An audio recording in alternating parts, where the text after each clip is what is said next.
সবাই তো কাঁচের পায়েস বানায়, আমি একটু ভিন্নভাবে সুন্দরী বউ পায়েসটা বানিয়ে নিলাম। সুপ্রিয় দর্শক, আসসালামু আলাইকুম। আজকে আমি আপনাদের জন্য নিয়ে এসেছি ভীষণ মজাদার একটা সুন্দরী বউ পায়েসের রেসিপি।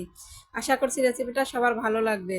সুন্দরী বউ পায়েস রেসিপি করার জন্য সাবু দরকার, সেজন্য আমি এখানে 1 কাপ সাবু নিয়েছি। এই সাবুটা আমি 2 ভাগে ভাগ করে 2টা বাটিতে নিয়ে নিলাম।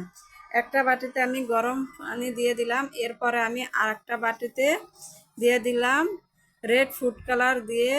এখন আমি ঢাকনা দিয়ে ঢেকে এটাকে 10 মিনিট রেখে দেব। আমি কিন্তু এখানে গরম পানিটা ব্যবহার করেছি, আপনারা কিন্তু গরম পানিটাই ব্যবহার করবেন। ঠান্ডা পানিটা ব্যবহার করলে কিন্তু সাবুগুলো গলে যাবে এবং যখন পায়েসটা করবেন তখন কিন্তু সাবুগুলো ভেঙে যাবে। সেজন্য গরম পানি দিয়েই আমি এটাকে 10 মিনিট ভিজিয়ে রাখলাম। ওটা 10 মিনিট ভিজিয়ে রাখার ফাঁকে আমি দুধটা জাল করে নিচ্ছি। এই জন্য আমি এখানে 1 কেজি লিকুইড দুধ নিয়েছি। এই দুধের ভিতরে আমি দিয়ে দিলাম কিছু গরম মশলা, দারচিনি, এলাচ, লবঙ্গ আর 2টা তেজপাতা। দিয়ে দিলাম সামান্য পরিমাণে একটু লবণ, আর দিয়ে দিলাম পরিমাণ চিনি। দিয়ে দিচ্ছি 1/3 কাপ পরিমাণ গুঁড়া দুধ। গুঁড়া দুধটা কিন্তু যে কোনো পায়েসে দিলে এর স্বাদটা খুবই ভালো আসে। এখন আমি দুধের সাথে ভালো করে মিশিয়ে চুলাটা জ্বালিয়ে দুধটা জাল করে নিচ্ছি।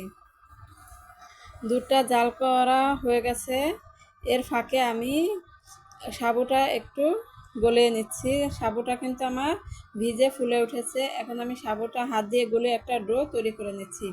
এরপরে হাতে আমি তেল মেখে এরকম মিষ্টির মতো গোল গোল করে ছোট করে নিচ্ছি, ছোট গোল গোল করে নিচ্ছি। আমি কিন্তু একটু বড় সাইজে করেছি, আপনারা আপনাদের পছন্দ মতো ছোট বা বড় সাইজেরও করে নিতে পারেন। এর ফাঁকে আমার দুধটা জাল করা হয়ে গেছে। 1 কেজি দুধ 1/2 কেজি হয়ে গেছে। এখন আমি এই দুধের ভিতর এই গোল পায়েসের মিষ্টির ডোটা দিয়ে দিচ্ছি। এক এক করে আমি দিয়ে দিচ্ছি। এখন আমি প্রথমে কিন্তু একদম নাড়া দেব না। যখন একটু দুধটা ফুটে উঠবে এই পর্যায়ে আমি একটা ব্যাচুলার সাহায্যে আলতোভাবে একটু নেড়ে দেব। খুব জোরে নাড়তে যাবে না, তাহলে কিন্তু পায়েসটা ভেঙে যাওয়ার সম্ভাবনা থাকবে। সেজন্য যতটুকু সম্ভব একটু আস্তে আস্তে নেড়ে পায়েসটা রান্না করে নেবে। প্রায় 10 মিনিটের মতো জাল করে নিলেই হয়ে যাবে আজকের খুবই সুন্দর মজাদার সুন্দরী বউ পায়েস। আমার 10 মিনিট জাল করে নেওয়া হয়ে গেছে। পায়েসটা আমার একদম রেডি।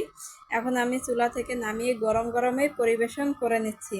যারা মিষ্টি খেতে পছন্দ করেন তাদের কাছে তো আজকের আমার এই সুন্দরী বউ পায়েস রেসিপিটা ভালো লাগবে। যদি ভালো লেগে থাকে তাহলে অবশ্যই একবার হলো বাসা ট্রাই করবেন, আর ফ্রেন্ড আর ফ্যামিলির সাথে শেয়ার করবেন রেসিপিটা কেমন হয়েছে। আর কথা না বাড়িয়ে এখানে বিদায় নিচ্ছি।